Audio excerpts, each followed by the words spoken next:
LA Morning Part 2. Hello, this is VJ Sam. LA Morning Part 2, bilingual program broadcasted in English and in Japanese every Wednesday at 9 a.m. on TJS Internet Radio. So tune in.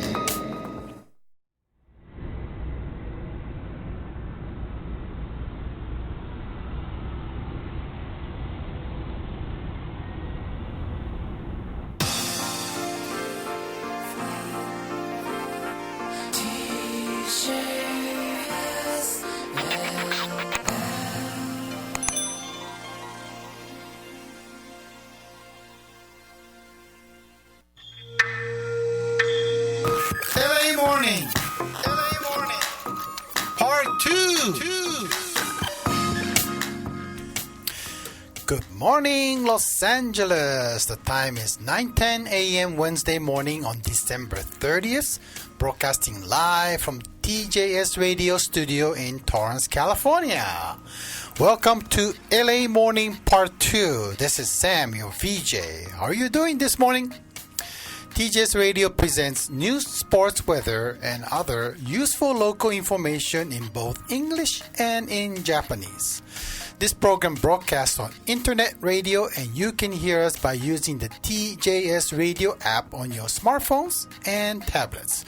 Or you can also hear us by accessing our website at www.tjsla.com and find our radio player by clicking the right-hand column of the page. You can also see us by the live on YouTube and searching us the keywords TJ Space Radio and find today's date followed by LA Morning Part 2. YouTube has its own live chat function, so you can send your messages and requests using this live chat function. Or you can also send your messages and requests accessing our website top page, request form, and also by email to radio@tjsla.com. So allow me to introduce to our co-host, Mr. Shinkai. Good morning. 改めましておはようございます。新海です。さあ LA モーニングパート2スタートしました。今年最後の LA モーニングパート2ですね。何月からでしたっけ？ 7 月かな？ 7月ですね。7月から、およそ半年間、はいお送りしてきまして、今年この放送が、2020年は最後ということになります。よろしくお願いしました。はい。そしてね、この番組では今日はですね、ガンガンメッセージをお送りいただければ嬉しいなと思っております。うん。もうテーマとしては、今年1年あなたにとってどうでした？うん。今年何かこんなことがあったよなんていうね。はい、今年の感想、ニュースなどありましたらお寄せください。E メールの方、radio@tjsla.com、radio@tjsla.com。今日はですね、真ん中ぐらいからかな、メッセージをガツガツとお読みしていこうというふうに思ってますので、ぜひ皆さんも参加して一緒に楽しんでいきましょう。さあ、では天気いきますか。Okay, let's go for the weather for the December 30th. So LA County and Orange County this morning sunny all day. It's after rain, so it's very clear sky today. And current temperature for Los Angeles County is 52 degrees Fahrenheit or 11 degrees centigrade. Orange County is 49 degrees Fahrenheit or 9 degrees centigrade. The highest expected temperature for today for Los Angeles County is 66 Fahrenheit or 19 degrees centigrade. It also goes same for Orange County. So sunrise this morning was 6:58 a.m. and Orange County was 6:56 a.m. Sunset time for Los Angeles County 4:54 p.m. Orange County is 4:52 p.m. さあ天気予報です。ロサンゼルスカウンティ、オレンジカウンティともにね、今外を見ても本当に綺麗な青空が広がっています。このオールドトランス上空ですが、今日は晴れですね。そして今日の予想最高気温はロサンゼルスカウンティ、オレンジカウンティともに、華氏66度、摂氏19度です。そして今日のサンセットの予想時刻はロロサンゼルスカウンティ午後4時54分、そしてオレンジカウンティが午後4時52分という風になっています。さあ、もちろんこの番組でも YouTube ライブをお送りしています。ぜひ皆さんも YouTube に参加してみませんか。 YouTube の中にねチャットがあるので、はい、ぜひチャットでねリアルタイムでメッセージを書き込んでいただければというふうに思います。で、書き込みね、もうすでにいろんなことしてくれてますね、皆さん。あれ、結構雑音が多いですか？そうですか？音が大きくなった時にノイズが出ると。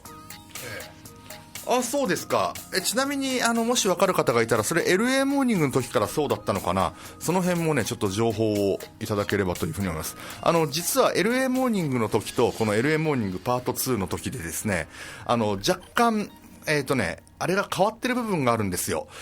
こっちのミキシングコンソールといいますか、音の調整卓の朝の番組とこのインターネットだけの番組の時ね、若干こう、音量で変えるんですよ。でそれによってそのカメラの、下についているこのねマイクの音とかを流すスピーカーの音量も変えてるんで、もし2週間ぐらい前の朝からってことはやっぱりカメラが変わってからってことですね。あ、わかりました。ちょっとその辺はまた、おいおい検証していきたいなというふうに思います。なんていうふうにね、ゆうじさんも、機材を変えてからずっと症状出てるよねっていうふうに書いてますので、こんなふうにリアルタイムでなんかね伝えたいことがあればこのチャットに書き込んでください。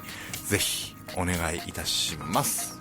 さあ、ということで今日もですね、あと55分ほどですね、生放送でお送りしていきます。さあ、皆さんメッセージお寄せください。後ほどたっぷり紹介する時間ありますのでお待ちしております。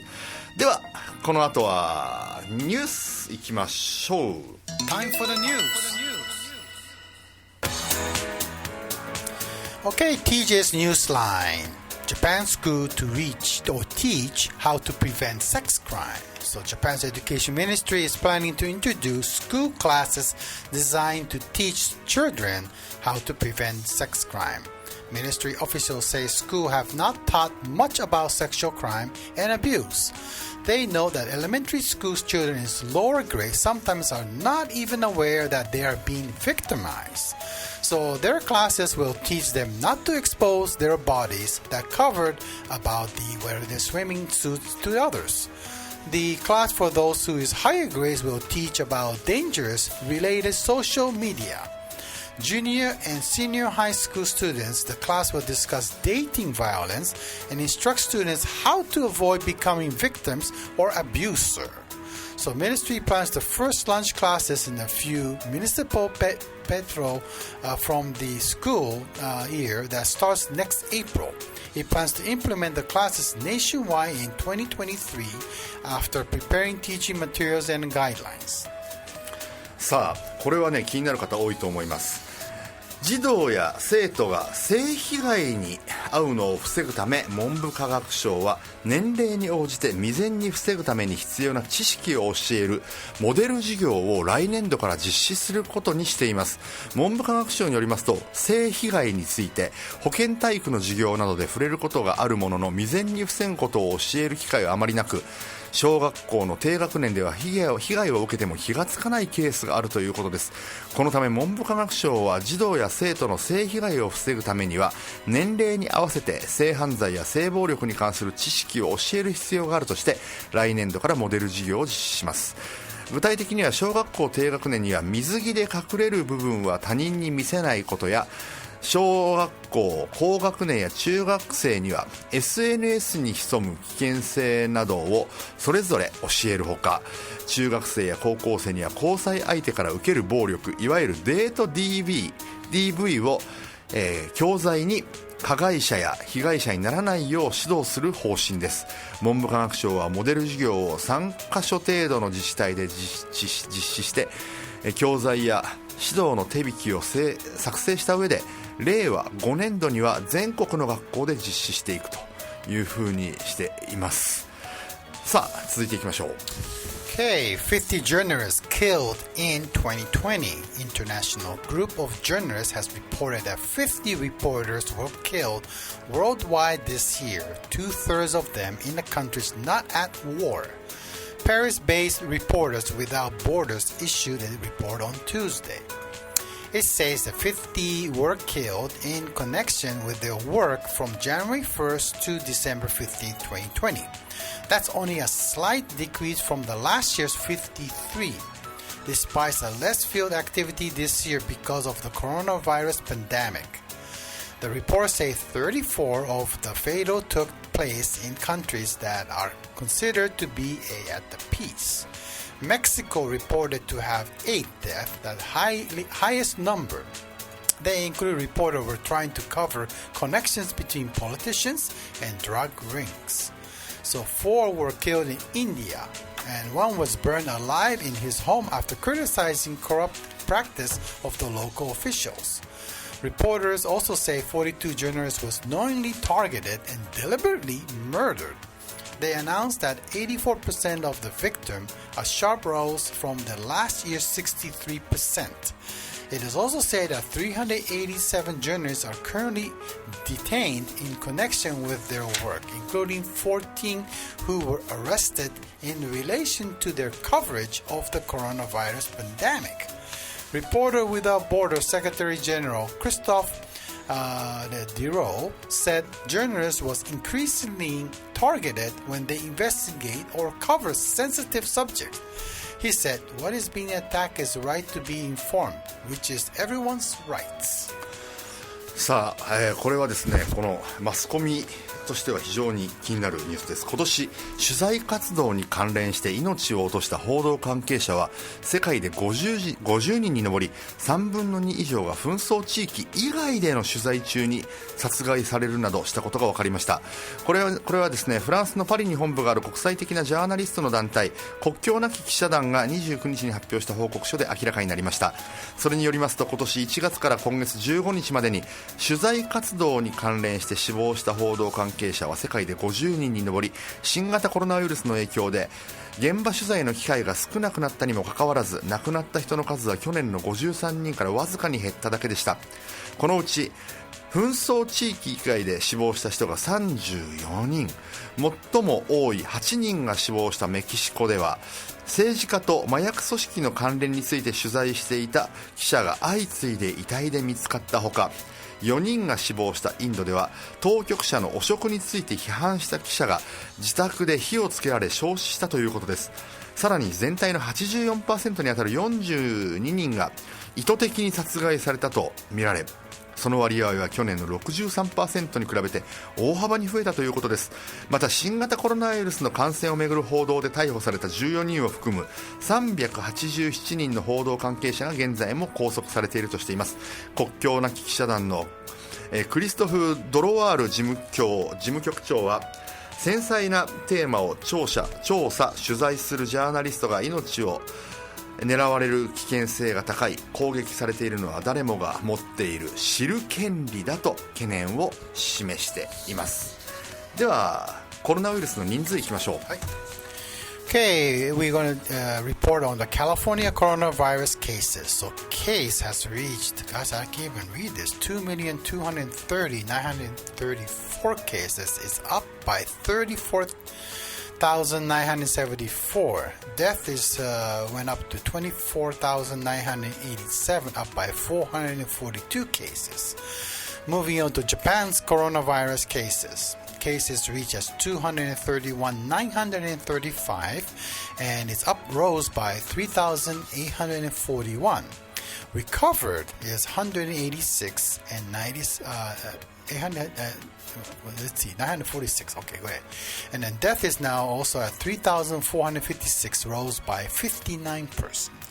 さあ、カリフォルニアのコロナウイルスのケースがですね、34,974人増えて223万934人ですね。そして亡くなった方が442人増えて24,987人。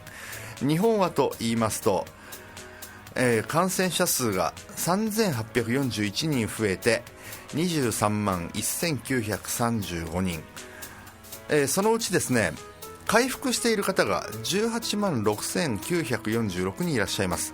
亡くなった方、昨日1日で59人増えて3456人となりました。確かに書き込みの中にね今あります、越後のゆうりさんね、ある意味紛争地域の取材より怖いと。確かにね、メキシコでの麻薬カルテルの取材とかは命がけだと思います。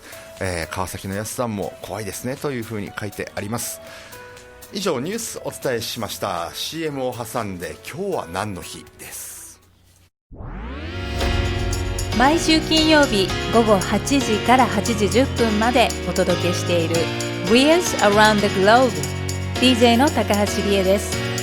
お気に入りの古くて新しい音楽などをジャンルレスにボーダレスに DJ クリスとともにフリートークを交えてお届けしています。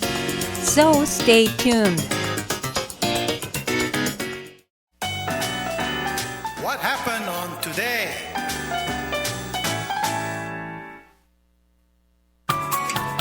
さあ今日は何の日？ What happened on today に行く前にですね、はい、越後のゆうりさんが書き込みで、はい、アメリカでの、新型コロナウイルスの変異種、ね、イギリスから発生した新しい、種類のコロナ何人出たのっていうふうに書き込みがあるんですけど、実はですねまだ正式に発表されているのは昨日コロラド州で発見された1名のみなんですね。1名のみなんです。ただしもうすでに、これ FDA が発表した CDC が言っていましたけど、アメリカ疾病対策センターがね先週言ったけど、もう実はもう結構広がってしまっているのではないか、ただまだ確認が取れていないというふうに言っていました。昨日アメリカでは発見されたコロラドでのまだ1人のみが変異種感染というふうに発表されています。さあでは今日は何の日？まずはじゃあサムさんからお願いします。 Okay, what happened today on December 30th? So, back in 1922, the Union of Soviet Socialist Republics is formed. Following the 1917 revolution, the four socialist republics were established on the territory of the former empire. The Russian and the Transcaucasian Soviet Federated Socialist Republic and Ukrainian of the Belarusian Soviet Socialist Republic on December 30th, 1922, they constitute the republic established the USSR. ソビエト連邦ができた日なんですね。1922年の今日と12月30日ということなんですね。ソビエト連邦はロシア帝国を倒した1917年のロシア革命を起源としています。ロシア社会民主労働党の多数派であるボリシェ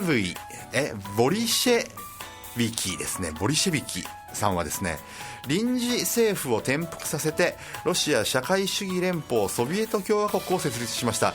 これは10月革命と言われますけど、この10月革命を皮切りに、革命派と赤軍と反革命派の、これはもう白軍ですね。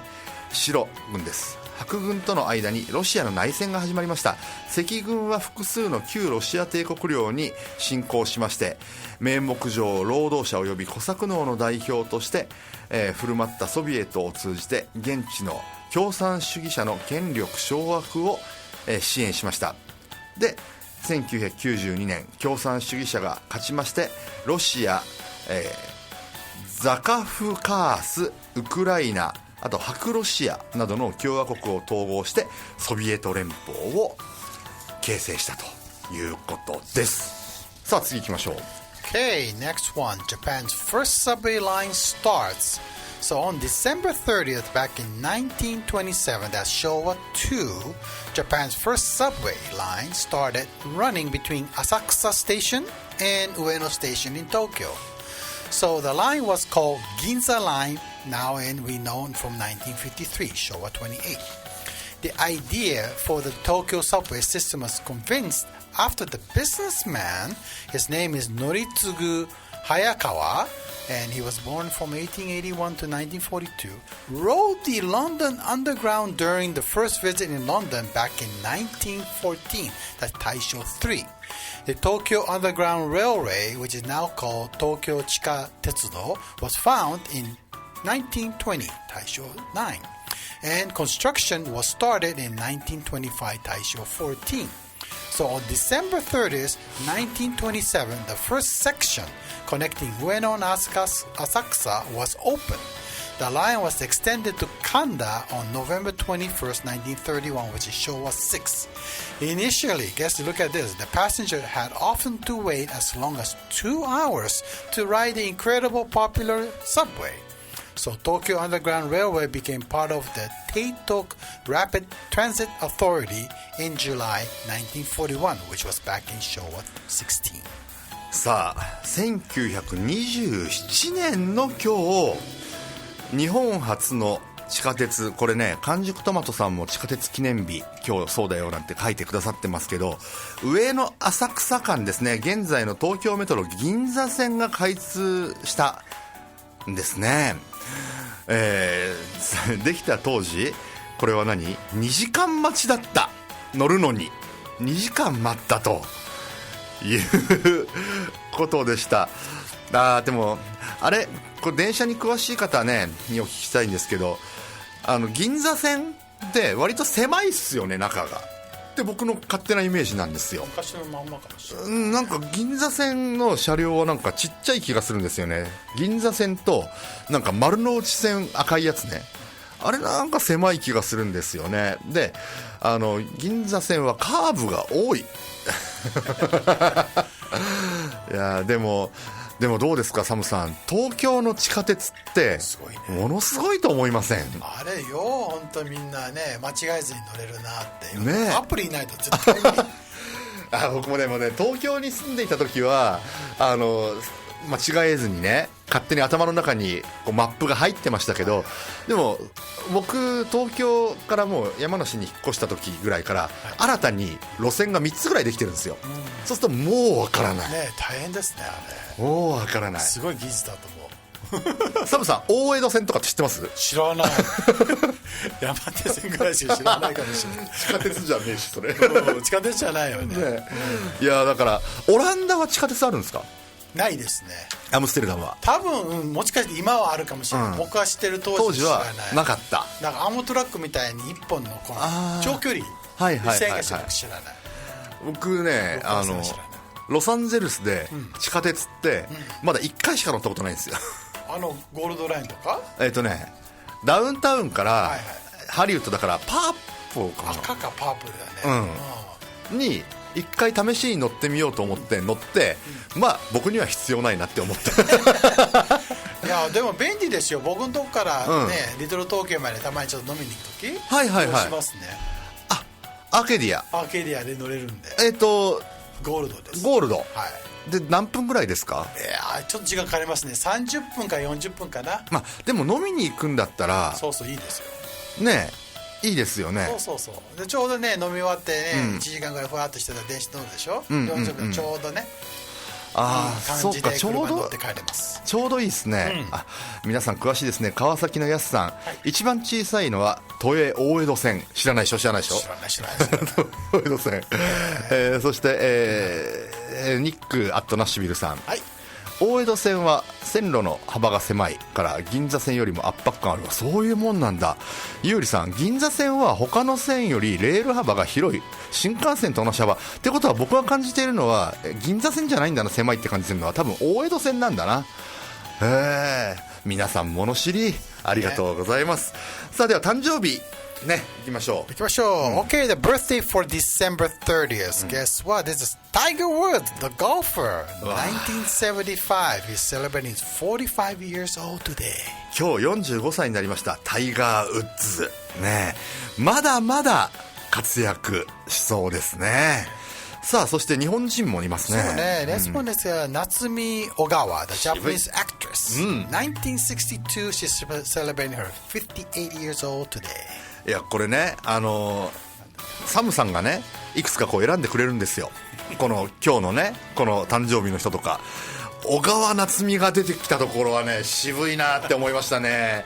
浜ちゃんの奥さんですよね小川夏美さん、58歳になられました。おめでとうございます。さあでは曲いきましょう。Okay, today's first song we're gonna play Okay, this is very appropriate. Back in USSR by Beatles.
これはスイートディグ LA にもつながってくることですけど。おー、いいですね。メリーちゃんが、はい。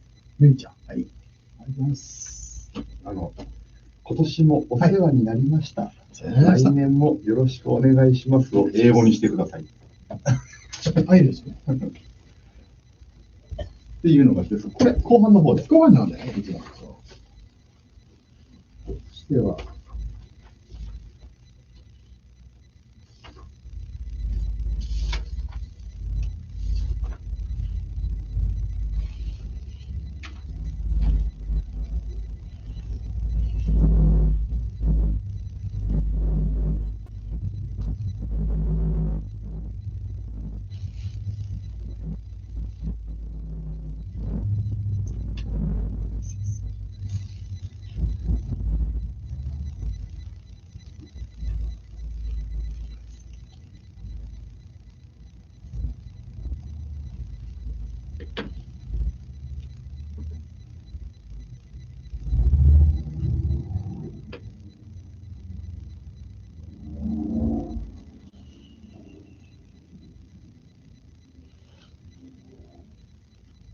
毎週土曜日の午後8時からお届けしているイビザカフェ。 DJ はヤコミカです。私が今とっても気になっている話題をおすすめの音楽とともに紹介しています。イビザというフレーズにグッときたあなたも、そうじゃないあなたも、ロサンゼルス DJS レディオにステイチューン。さあメッセージ紹介していきますね。はい、くまさんからいただきました。はい、ありがとうございます。多分これは先週末のスイートディグズレイを聞いてだと思うんですけど、はい、サムさんハーフだったんですね。そうですねえ、オランダと日本、はい、画面から拝見している限りでは、完全に、まあ、外国人さんですよねって。そうですか、はい、息子さんね、クマさんの、はい、の知っている男の子は、アメリカ白人のね、お母さんに日本人のお父さんですが、ものすごい日本人が強く出ているそうです、見た目。でも確かにサムさんは日本人よりも、多分そのお父様のオランダ人の方が外に出てますよね、見た目は。まあね、僕はチビの時はもう少し日本人で出てたかもしれないけど、後半になると白人系が強くなったって感じかな。そうなんですか。そんな感じ。ちっちゃい時はもっと日本人っぽかったんですか。そうへえ。頭の考え方も違ったかもしれないけど。まあね、それで見た目も変わってくるかもしれないですけどね。そうですね、やっぱりアダプトするんですよ。あとよく言われるのが、はい、例えば日本人なんかがね、はい、こちらに来て英語が上手くなってくると、はい、この顎のラインが変わってくるって言いますね。歯に分けになっちゃうんですって言いますよ ね、そういう話も聞きますよね、はい、だから発声の仕方が違うから、口の動かし方が違うからね、やっぱり筋肉が変わってくるんですよね、変わってくるって言いますよね、顎の筋そうそう。もしかしたらそういうのも多少あるのかもしれないですよね。で、水曜日のパート2の番組、楽しく拝聴してきましたと、お疲れ様でした、今年1年と。ありがとうございます。お疲れ様です。来年も引き続きパート2楽しみにしていますと、来年もよろしくお願いしますサムさんというふうにいただいております。さあ、そしてラジオネーム隣の猫さん、ありがとうございます。今年はどんな年だったか。 TJS のおかげで1日のパターンが変わりましたとにかく朝8時までに朝やるべきことを全部終わらせてから、それからラジオを聞いてチャットにも参加させていただいて、番組後からその日の1日をスタートするパターンそうですか。番組が伸びるときはながら作業と。いや嬉しい話ですよ。 K さんありがとうございますね。情報収集に、良い引き出しになるので、たまにおバカな笑いもあるので、とにかく TJS 聞いてから本格的にその日が始まるパターンが心地いいんですと、今年も1年ありがとうございました。来年も聞きますのでガンガン頑張ってくださいというふうに、いただいております。いや嬉しいメッセージじゃないですかね。こうやってねチャット、1年前だとこのチャットの盛り上がりってあまり想像がつかなかったわけです。本当にね、ご存知の方も多いと思いますけどね。そうだから私としてはこの1年間で本当にこんなにチャットも皆さんしてくれるようになって、そしてやっぱりそのね、ゆうりさん含め、関友さんもそうですけどね、日本で聞いてくださってる FM 富士のリスナーの皆さんも参加してくれるようになったというのがすごく嬉しいですよね。それもひとえに5月ぐらいでしたっけね、山川真紀さんがスイートディグゼル A に出てくださったあれがきっかけにはなっているということなのでね、ツイッターの中にも書き込みがありましたけど、足向けて寝れないねと、足向けるどっちが日本だっけなって思いながら寝ておりますけどね本当にこうやってでチャットでね皆さんとこうやってやり取りすることですごい近くなりましたね。確かになりましたねって思いませんか。思いますね。すごい近いなというふうに思います。でさっきからね、書き込み、せっかくこの時間ねちょっと時間があるので書き込み読んでいきたいと思うんですけど、最近東京って去年行ったのかな、サムさんは。行きました。地下鉄も乗られました。乗りました。でもやっぱアプリで見ながらやってですよね。ニックアとナッシュビルさんが、先ほどの都営大江戸線は他の路線よりも深いところを掘ったと、新しくできたから下に掘るしかないですよね。コストを下げるために車両の幅を狭くしたそうなんですって。そうなんだ。で、川崎のやすさん、大江戸線の六本木駅って地下40メートルくらいにホームがあったようなって、すごいな。でマフィンちゃん、大江戸線だけでなく実家の近くに駅ができた南北線ね。南北線もそうよろしくって。で、カオルさん、新宿西口で、大江戸線に乗るのに楽下まで潜るってエスカレーターだよね絶対。そうエスカレーターが長いのね。あれはすごいなって思いますよね。覚えてる確かに、大江戸線朝のラッシュ時に乗ると、ね匂いと狭さでめまいになり確かに匂いありますね。そうですよね。副都心線ね。そうかマフィンちゃんね。本当でも世界に誇る地下鉄ですよ。ですよね。でもあの方がロンドン行かなかったらなかったかもしれないってことですね。そういうことですよ。さっきね、教えてくれたこの早川徳次さん、ですよね。すごいことですよね。当時その時ロンドンに行けるっていうのもすごいことですよね。そう思いますよ。早川徳次さんって、今ふと思ったんですけど、地下鉄王ですよね、いわゆる。早川徳次、もうこれはもう有名な方ですよね。ですよね、もちろん。この方って、どうでしょう、検索して。シャープの創業者ですよ。それもあるんだ。なんか知ってるなと思ったらそういう方ですよ。そうですか。すごいですよね。あんなもやっちゃってるじゃん。電車もやってるね。シャーペンを発明したりとかね。すごい方でございます。はい、ちょっと話がそれましたが、はい、皆さんメッセージまだまだお待ちしております。あとサムさんに聞きたいこととかもね、はい、ぜひお送りください。さあ、ではスポーツニュースに行きたいと思います。 Time for the sports news. Okay, TJ Sports News. Okay, Padres seek Darvish the trade deal with the Cubs. So Yu Darvish is set to join the San Diego Padres and in the major trade deal from the Chicago Cubs involving 7 players in total. Major League Baseball's official website reported. So the 34 years old right-hander and a fellow catcher Victor Catitini will move to San Diego, while 5 players including the pitcher Zach Davis will be also head in the opposite direction. So the MLB.com report said, citing an unclosed source. So Darvish had claimed on the Monday there are quite a high possibility that deal will go through when he touches on the issue while speaking using his audio distribution application. Also revealing that the Padres are not among the teams listed in his no-trade clause.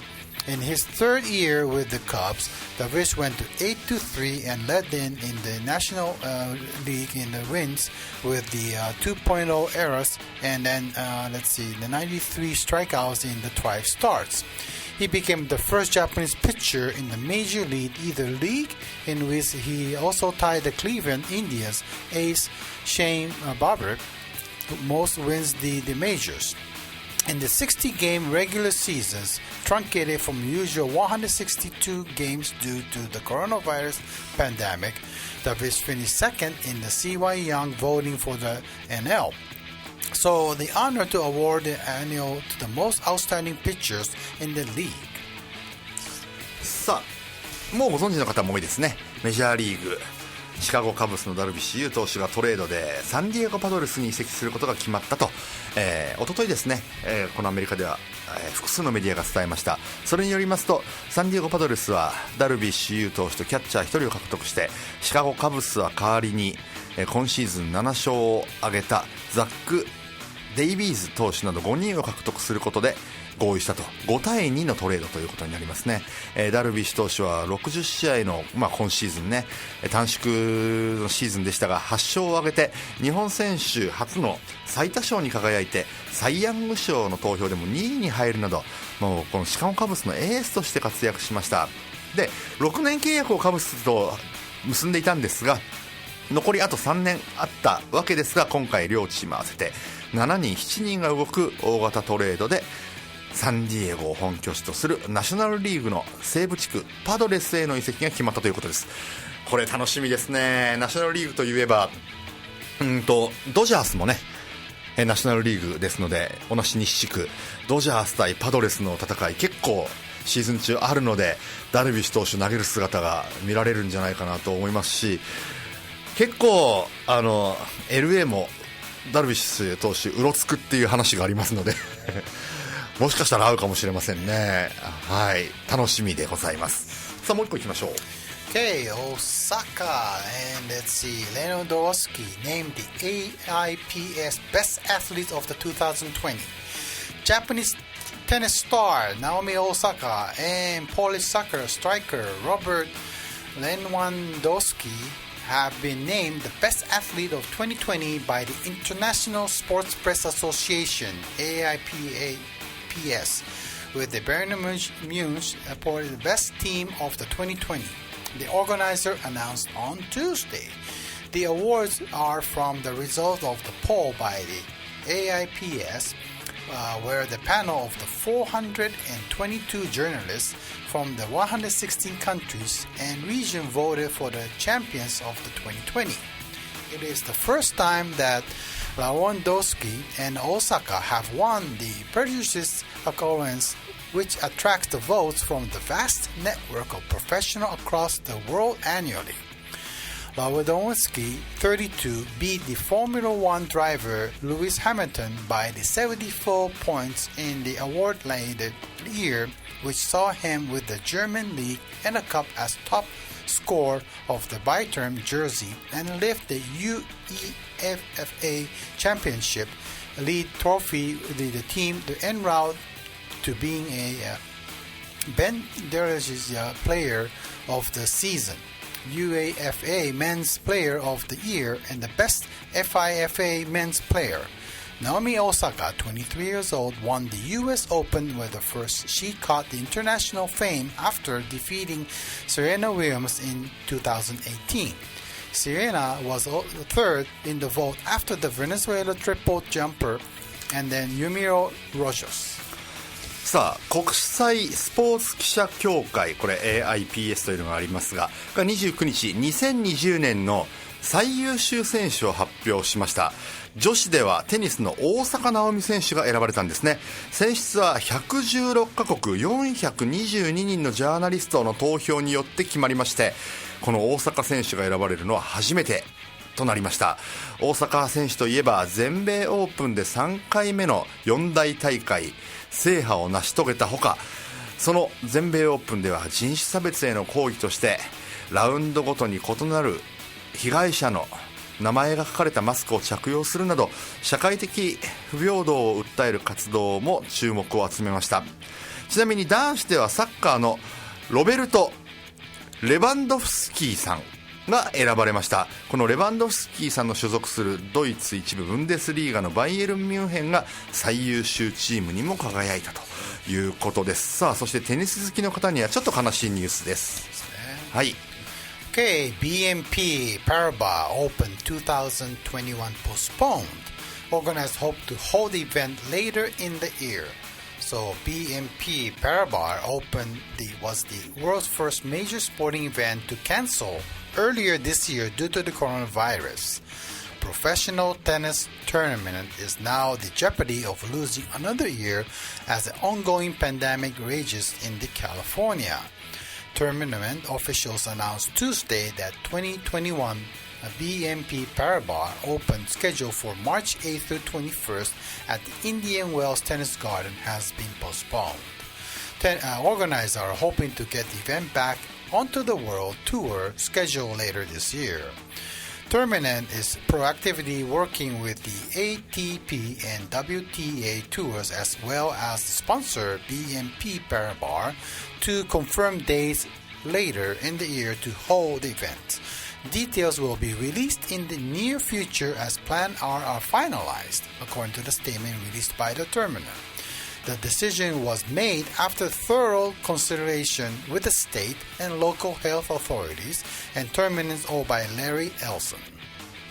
さあ、もうね、テニス好きの方は見に行かれたっていう方も多いと思うんですが、テニスのツアー大会 BNP パリバオープンの主催者は29日新型コロナウイルスの影響を受けて2021年3月に、インディアンウェルズですね、パームスプリングスの近くになりますね、インディアンウェルズで開催予定だった大会を延期すると発表しました。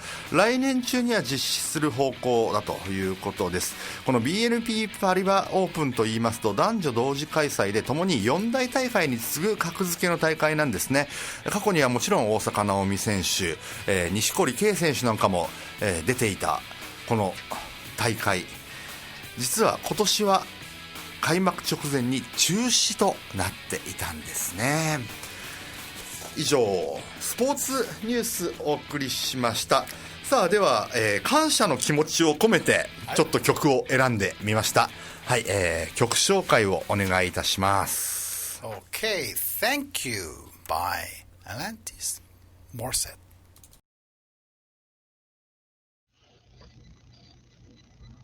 非常に懐かしいアラニス・モリセットの Thank You 感謝の気持ちを込めてお送りいたしました。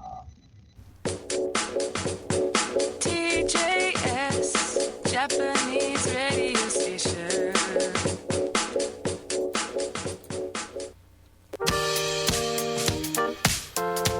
さあこの時間はメッセージの紹介と教えてサムさん、はい、さらにはですね、まずはここから言っておきましょうか、はい、先先週のジョークオブザデイの宿題がありましたね。ありましたね。はい。この答えを発表しておきましょう。はい。まず先週はどんなジョークだったかをお願いします。はい、いいですか。はい。What do you call birds that stick together? Velcros. What do you call birds that stick together? Velcro ですね。はい。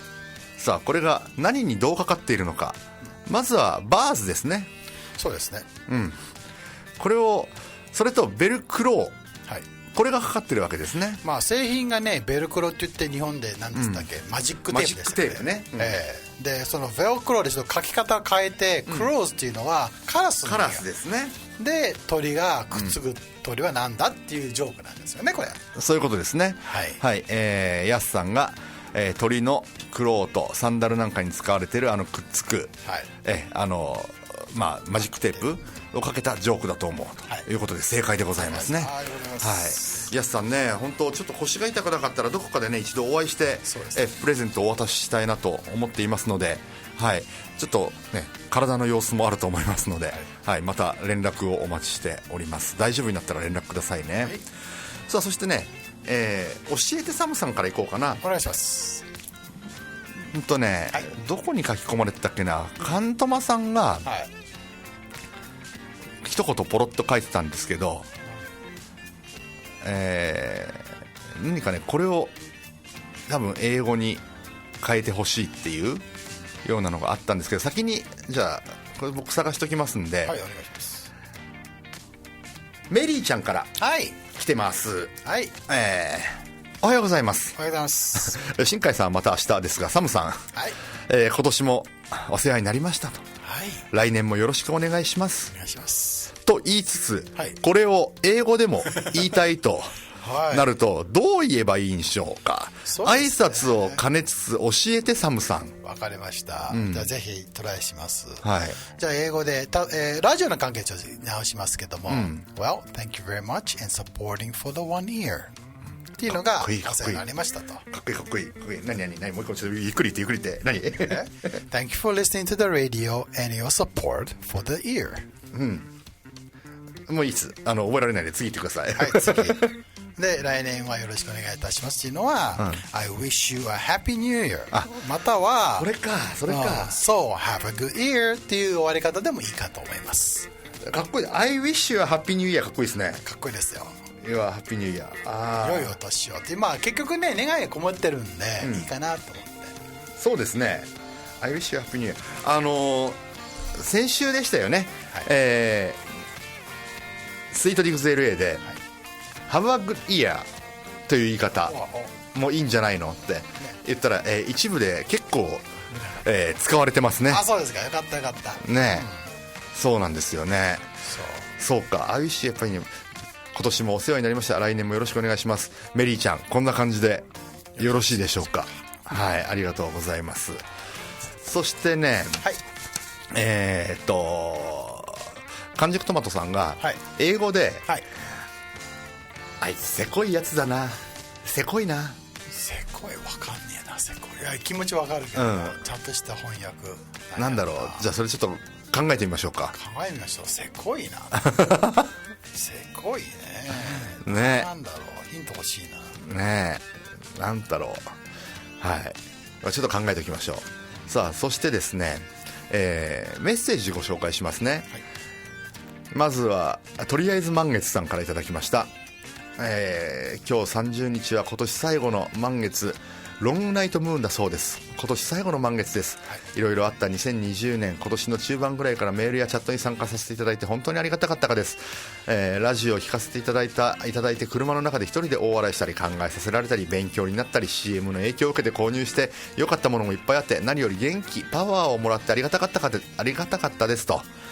2020年最後の2日と2021年度の TGS のますますの繁栄と、スタッフのご活躍を、今日の満月に祈りますと。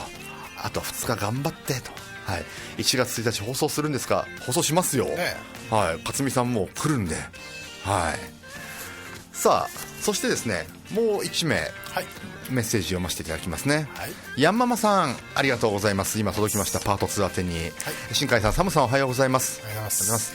私にとって今年最大の出来事は何といっても TGS ラジオとの出会い。嬉しいじゃないですか。ラジオの素晴らしさを再認識させていただいたことです。私は10歳頃からラジオを聞くのが好きで、特に中島みゆきさんや谷村新司さんが好きでした。オールナイトニッポンですね、はい、基本的にはね、ある日谷村さんの番組にゲストとして山口百恵さんが登場した時、山口百恵さんのファンである陳平さんがとても嬉しそうでした。サムさんも百恵さんのファンでしたよねって。知ってるね。可愛かった、そしていつも家族のような温かい雰囲気の TJS の番組が大好きです。これからも楽しみにしています。来年もよろしくお願いいたします、はい、もうね、またグッときちゃった。今グッときちゃった。はい、ヤンママさん本当にありがとうございます。そうなんですよね、家族みたいという風に言ってくださって非常に嬉しいんですよね。そういう表現をしていただくのがとにかくですね、ラジオ局、ちっちゃいラジオ局ですので大きなこともできませんし、もう手作りなんですね、どうしても TCS ラジオは。だからこそとにかく聞いてるあなたの隣にね、友達のように、なるべくこうハードルもなく、こう間もなくね、もう隣にいられるような、はい、ラジオ局で今後もあり続けたいなというふうに思いますので、はい、やりましょう。ぜひ来年もお付き合いをよろしくお願いいたします、はい、さあもうサムさん時間が来てしまいました。エンディングですね。エンディングですね。はい、はい、まずはじゃあエンディングコメントの前に、先にザ・ショー明日あります。そこで流行語大賞をやろうっていう風に言ってるんですけど、はい、やりますけどちょっとコメントで盛り上がる程度になってしまうと思います。申し訳ない。そうなんです。Facebook でね投票できるようにって言ったんですけど、 Facebook って投票機能あるんですか？あります。ポールあります。はい、入ってます。あるんですか？あります。はい、作れます。それ簡単にできるの？でちょっと後で探しましょう。本当ですか？はい、じゃあちょっと今日ちょっと間に合うようになんとか流行語大賞、はい、TGS ラジオ流行語大賞、言葉の候補を挙げたいと思いますので、それをもとに話をできればというふうに思っています、はい、なかなかねやりたいことだらけで、うまくできない、状況が続いて本当に申し訳ないですね、できることはなんとかやっていきたいというふうに思います。さあそんなわけでございまして、お別れの時間という風になりました。じゃあ最後に、エンディングのコメントをお願いいたします。わかりました。はい。 Okay, how are you enjoying so far for the Wednesday LA Morning Part 2? It's coming close to the end of the 23rd broadcast. It's our last broadcast of the day.And so we are open to any topic suggestion coming from you to talk about in this program. So please present your messages and requests from our website or email address at radio@tjsla.com. Or if it's easier for you, you can send your messages from the YouTube channel using the chat function. Search us by the keywords TJS Space Radio during our live show.And also don't forget the live cam outside. It will be very, very happy outside, so it's fun to see. So please look at it at www.tjsla.com. So let's see you next year on Wednesday at 9 a.m. TGS Radio. So, so I wish you a happy new year. So have a good year. さあということで、お別れの時間となりました。本当にね、今サムさんも言ってましたけど、聞いてくださって本当にこの水曜日もね新しい番組盛り上げてくださってありがとうございます。本当ありがとうございました。そしてね、たまには、この TJS ラジオの表の様子がわかるオールドトーランスのライブカメラ、このね、TJS ラジオのスタジオの外にサムさんが設置してくれましたので、はい、見たことがないという方はぜひ見てください。よろしくお願いいたします。これもね TGS ラジオウェブサイトトップページにありますので、はい、そちらからご覧になってください。今日こそ私この後そうですね、10分以内ぐらいに移りに行ってみようかなというふうに思っております。さあもう本当書き込み最後ね、皆さん、あずきさんねあずきさんが、ハバグッドイヤー勉強になりましたって。よかったです。そうか、川崎のやつさん、フェイスブックやってないか、そっかそっか。でも、明日ちょっとね、時間があったら、まあ、夜中ですけどね、日本にとっては、明日も参加してみてください。っていうか、もう1月1日、ね、新年になっちゃいますけど、はい。そして、エッチゴさん、サムさん1年間お疲れ様でしたと、楽しい放送ありがとうございました。また来年よろしくお願いいたしますと。そして雑居ビルさんがですね、TJS 聞き出して半年かと、平日の放送だけでなく生放送のない土日も再放送楽しみにしてました。サムさん来年も変わらずよろしくお願いいたします。カオルさんもサムさん、今年もお疲れ様でしたと、いうふうにいただきました。はい、ね、なんか叫んでよと、はい、ライブカメラで叫ぶと、変な人だと思って捕まるのでそこはしません。はい、そして、新海さん、サムさん、川崎のやすさんがね、良い新年をお迎えくださいね。明日の LA モーニングはリピート放送と YouTube アーカイブで楽しませていただきますねと。皆さん本当にありがとうございました。そしてトシグレイシーさん、サムさんありがとうございました。来年もよろしくお願いしますというふうにいただきました。さあ、ということで、お別れの時間ですね。最後じゃあ曲紹介をお願いいたします。はい、曲紹介最後ね。Okay, so we're gonna play the music Dice by Finley Quay and Beth Orton. ということで、ありがとうございました。お相手は私、新海圭樹と Sam Vandenberg. Happy New Year. See ya.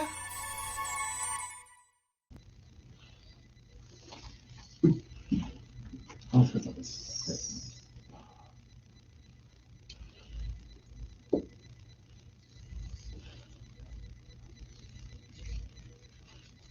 そう、Facebook に入られて、そんなに投票機能なんてあるの？ありますね。ただし、そのアカウントがどういう設定で、ビジネスアカウントなのか、個人アカウントなのか、一応ビジネスアカウントになってるからできる。TGS のやつはね。そうそう、TGS のやつ。そんなに簡単にできるの？やったことないけども、それをやってる人を見ましたんで。そう。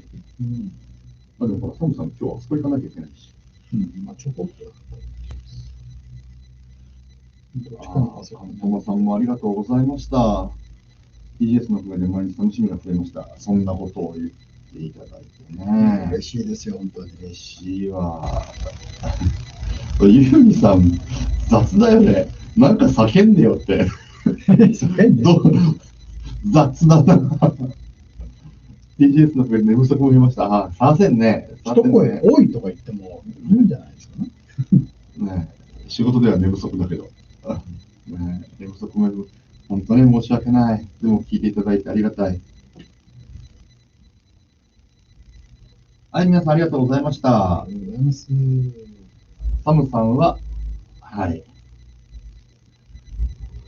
僕は今日が最後ですね。そうなんですよ。1年ありがとうございました。本当に。そうか。社長とも、その表面上はね、今年さ、日本はだってね、そうだよ。表面上は、今年最後だよ、日本でお聞きの人。はい。そうですよ。そうですよ。そうだ。もう大晦日だ。大晦日だもんね。明日 LA モーニングの時にはもう、年が変わってるわけだもんね。で、あとね、ちょっと告知になっちゃうんだけど、FM ムーブ神戸の 76.1、大晦日の、10時半から夜中の元旦の0時半までやってますんで、それで僕登場します。クリスとミカさんがやってる番組で、カウントダウンとか、ノックダウンとかする。カウントダウンノックダウンなの？そう。だからツイッターとで僕のフェイスブックで一応告知用のビラが流してるんで、よかったら見てください。はい、ぜひぜひ見てください。そうで、YouTube ライブになってるんですよ。見方がいろいろとあります。いっぱい見方あるんですね。はい。そうですか。シグナルノイズみたいなのが鳴ってると。PP っていうやつ？ P っていうとか。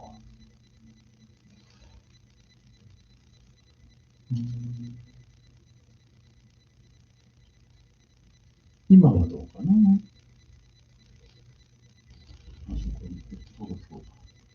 はい。じゃあ、日本でお聞きの方は、良いお年を。良いお年を。表面上良いお年を。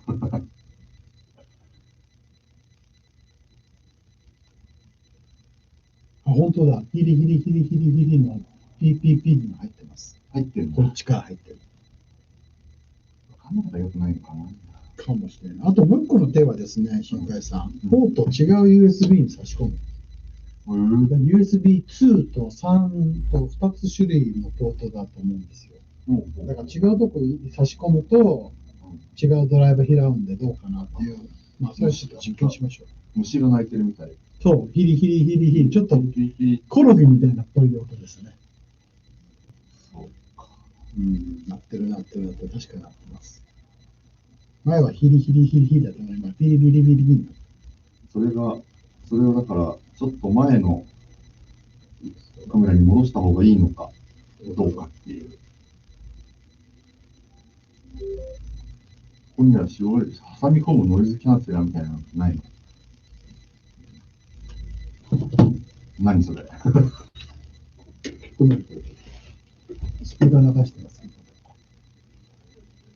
いや、それなしで、なしで。あ、本当だ。そのヒリヒリピリピリピリにそれです。本当だ、コオロギみたい。そう、コオロギみたいになってますね。はーい。ありがとうございました。じゃあ、一旦切ります。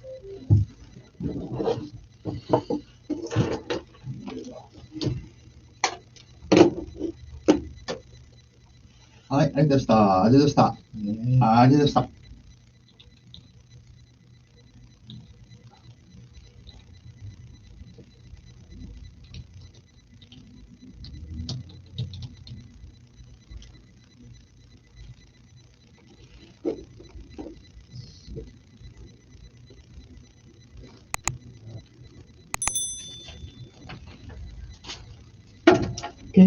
See ya、切ります。どうも、良いお年を皆さんよろしく。皆さん、良いお年を。バイバイ。